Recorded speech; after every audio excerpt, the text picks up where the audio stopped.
ரொம்பவே சூப்பரான pepper soya fry எப்படி பண்ணலான்னு பார்க்கலாம் வாங்க. நான் வந்து சோயாவை அரை மணி நேரம் சுடுதண்ணியில் ஊற வச்சு எடுத்து பிழிஞ்சு வச்சாச்சுங்க. இப்போ ஒரு சின்ன மிக்ஸி ஜாரில் ஒரு 10-15 சின்ன வெங்காயம், 4 பல் வெள்ளை பூண்டு போட்டுக்கலாம், 1 இன்ச்சுக்கு இஞ்சி போட்டுக்கலாம், அரை டீஸ்பூன் சீரகம், அரை டீஸ்பூனுக்கு சோம்பு போட்டுக்கலாம். குருமிளகு வந்து காரத்துக்கு தகுந்த மாதிரி 1லேருந்து 2 டீஸ்பூன் போட்டுக்கலாங்க. நான் 1 டீஸ்பூன் போட்டிருக்கேன். இப்போ பார்த்தீங்கன்னா 2 பட்டை, 2 ஏலக்காய், 2 கிராம்பு போட்டு தண்ணி ஊற்றி நல்லா ஃபைன் பேஸ்ட்டாக இதை அரைச்சி எடுத்து வச்சுக்கலாம். அப்புறம் வேறு ஒரு கடாயில் தேங்காய் எண்ணெய் 2 டீஸ்பூனுக்கு மட்டும் சேர்த்துக்கலாங்க. அரை பெரிய வெங்காயத்தை கட் பண்ணி போட்டுக்கலாம். அது கூடவே 4 கருவேப்பிலை போட்டுக்கலாம்.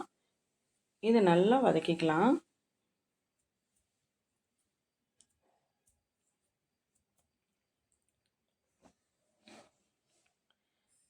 இப்போ பார்த்தீங்கன்னா அரைச்சி வச்சுக்கிற பேஸ்ட் எடுத்து அதில் ஊற்றிக்கலாங்க. ஊற்றிட்டு இதை வந்து ஒரு 5 நிமிஷத்துக்கு இதை நல்லா வதக்கிக்கலாங்க.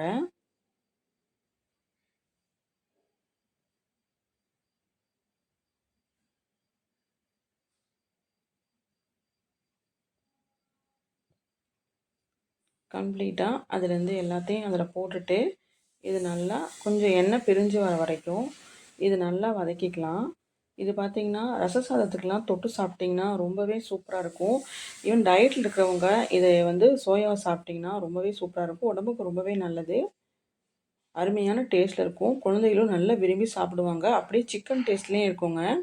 இப்போ வந்து கொஞ்சமாக தண்ணி ஊற்றிட்டு இதை நல்லா வதக்கிட்டு இதுக்கு கூடவே அரை டீஸ்பூன் மிளகாத்தூள், அரை டீஸ்பூன் மல்லித்தூள், 1/4 டீஸ்பூனுக்கு மஞ்சத்தூள் இது எல்லாத்தையும் போட்டிருக்கேன்.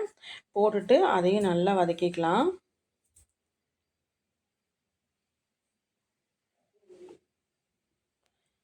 பார்த்திங்கன்னா இந்த மாதிரி எண்ணெய் பிரிஞ்சு வர வரைக்கும் நல்லா வதக்கிட்டு இப்போ வந்து நம்ம வந்து சோயாவை இதில் போட்டுக்கலாம். நல்லா பிழிஞ்சு தண்ணி இல்லாமல் இதில் போட்டுக்கலாங்க.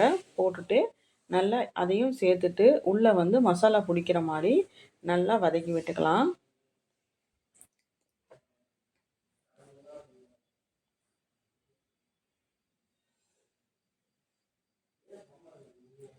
லஞ்ச் பாக்ஸுக்கு லெமன் ரைஸுக்கு கூடி நீங்கள் சைடிஷ்க்கு நீங்கள் இதை செஞ்சு தாராளமாக கொடுக்கலாம்.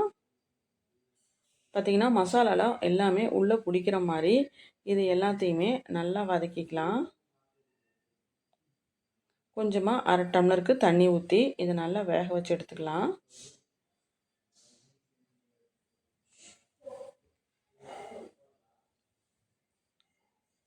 நல்லா இதை மிக்ஸ் பண்ணிவிட்டு ஒரே ஒரு கொதியில் இது நல்லா வெந்துருங்க.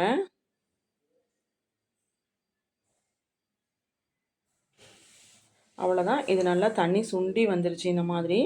அவ்வளோதான். ஃபைனலாக கொத்தமல்லியில தூவி நம்ம அடுப்பை ஆஃப் பண்ணிடலாம். ரொம்பவே சூப்பராக இருக்கும். பார்க்கவே ரொம்ப நல்லாயிருக்கு. ரொம்பவே சூப்பராக இருக்குது. மறக்காமல் ட்ரை பண்ணி பார்த்துட்டு எப்படி இருக்குன்னு சொல்லுங்கள். வீடியோ பிடிச்சா லைக் பண்ணுங்கள், ஷேர் பண்ணுங்கள், மறக்காமல் ஃபாலோ பண்ணிட்டு சப்ஸ்கிரைப் பண்ணிக்கோங்க. தேங்க்ஸ் ஃபார் வாட்சிங்.